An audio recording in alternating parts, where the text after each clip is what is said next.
Fala, nação tricolor, beleza? Pessoal, o técnico Cuca recebeu uma boa notícia nesta sexta-feira. Isso porque o meio-atacante Marquinhos Calazans foi regularizado no BID e pode estrear com a camisa do São Paulo já neste domingo na partida diante do Cruzeiro. Calazans foi anunciado no dia 22 de maio como jogador do São Paulo. Ele assinou por 3 temporadas. Apesar de estar treinando com o restante do elenco, há alguns dias o meio-atacante ainda não pôde estar à disposição do Cuca, pela falta de regularização.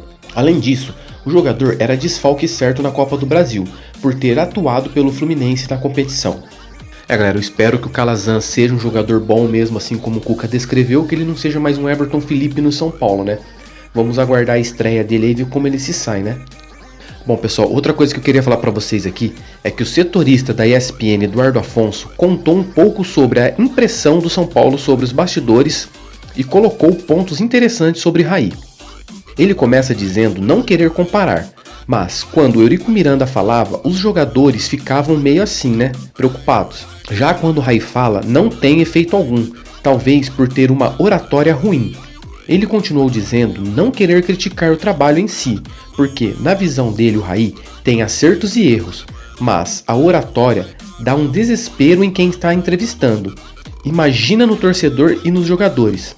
E ele terminou revelando que quem cobra o grupo não é o Raí, e sim o Lugano. Porém, teve o episódio do Nenê, onde o Lugano cobrou o jogador e o Raí não gostou muito, e passou a cuidar mais da parte de embaixador, e hoje em dia quem cobra é o Mancini. Galera, o Raí é um pouco mole ali nessa parte, né? Ele fica muito de conversinha e não cobra o que tem que cobrar.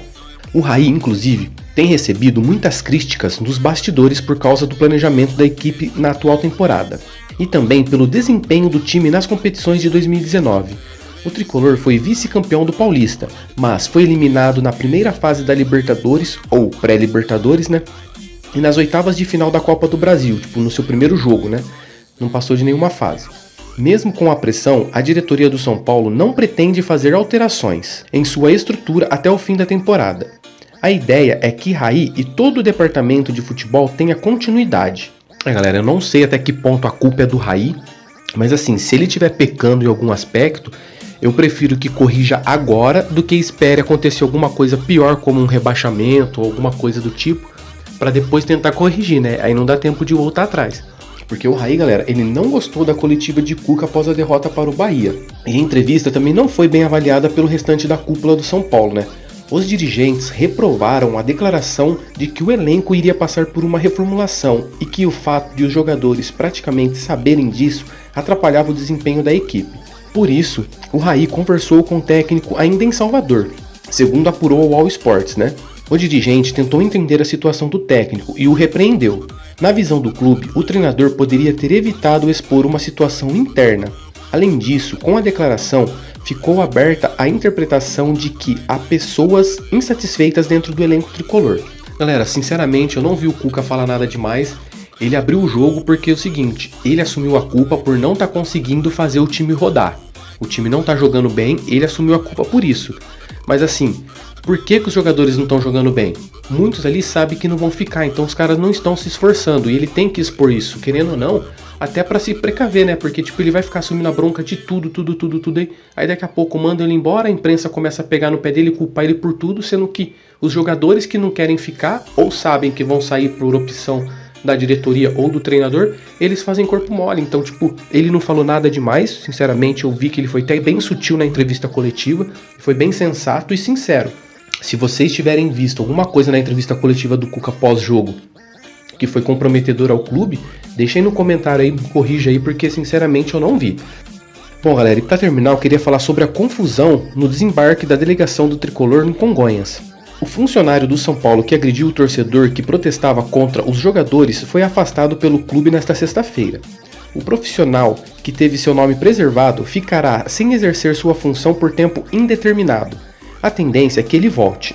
A cena do segurança empurrando o torcedor repercutiu muito mal nas redes sociais. O São Paulino, que nem estava uniformizado, aproveitou o desembarque dos jogadores do São Paulo para protestar, cobrou raça, mais dedicação e chegou a xingar alguns atletas. Não houve contato físico dele com os jogadores ou membros da comissão técnica.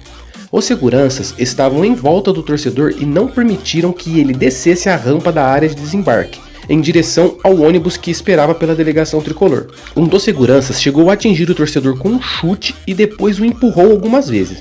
O segurança trabalha há quase 20 anos para o São Paulo e ultimamente não vinha atuando mais na função, né? Ele fazia mais planejamento das viagens e coordenava equipe de seguranças do clube. Ele acabou reforçando a equipe de segurança em Congonhas por causa do risco de protesto. Vale citar que o torcedor empurrado foi o único a protestar. O clima no aeroporto era de tranquilidade, com outros fãs pedindo fotos com Cuca e os jogadores do elenco. Galera, esse segurança aí foi, na minha opinião, muito errado, até porque ele só fez isso porque só tinha um torcedor lá e eles eram em maioria, né? Porque quando a torcida vai em massa protestar, eles simplesmente se escondem e deixam os jogadores na bronca, né? Como aconteceu na última vez que a torcida foi lá no CT e acabou agredindo o Michel Bastos e o Wesley. Então, o cara é machão em cima de um só. Sou contra a violência, sou totalmente contra qualquer tipo de agressão física, mas é lamentável o que esse segurança fez. Sinceramente, eu espero que ele não volte mais a trabalhar no São Paulo, né, galera? Porque totalmente despreparado, um cara que tá há 20 anos exercendo a função sem esse preparo é complicado, né? Mas é isso aí, pessoal, espero que vocês tenham gostado das informações e se gostaram, deixa um gostei. Se não for inscrito no canal, se inscrevam. Um abraço a todos, fiquem com Deus e até a próxima.